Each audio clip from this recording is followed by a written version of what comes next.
For the last 12 days, South Korea has been in political turmoil. They watched in horror as on that Tuesday night, President Yoon declared martial law. Now, that sent chills through a country that had for decades fought authoritarian rule. For many of the young people on the streets that you are seeing partying now, their parents, their grandparents fought for democracy. Some of them died for democracy. And here they are once again defending it on the street.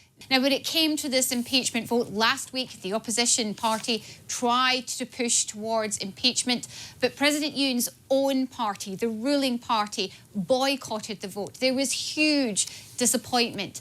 But over the last week, the pressure has gone up. The mood has changed. And that is because more details about what happened that night have emerged. We've heard that President Yoon had ordered that the leaders of the opposition and the chairman of his own party, along with many other members of the National Assembly, would be rounded up by the army and put in a detention centre.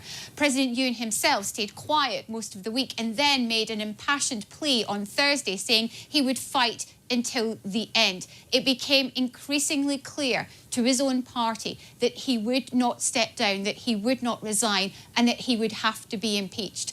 And that is what has led to this vote in the last hour. Well, look, the question that we've been trying to answer since he declared martial law is, what on earth was he thinking? You have to look at where President Yoon comes from. He was not a politician, he was a prosecutor, and he rose to prominence by prosecuting two former presidents. And then he won an election, but only by 0.7–0.8%. So he didn't really have the kind of power that he hoped for right from the start. He struggled with the opposition party, and he struggled within his own party to get anything done.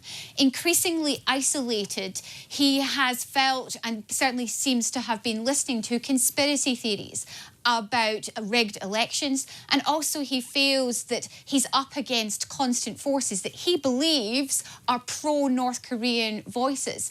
And he believes that the only way to get rid of those voices was to declare martial law. That was certainly his defence. So it gives you an insight into what he was thinking. It has to be said that there is absolutely no evidence for those claims whatsoever. Even his own party do not agree with him when it comes to those claims about rigged elections and pro-communist forces. Now, he will be stripped of his powers.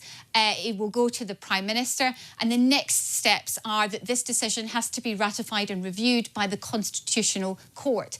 If the court decides that it is constitutional, then another presidential election will be called.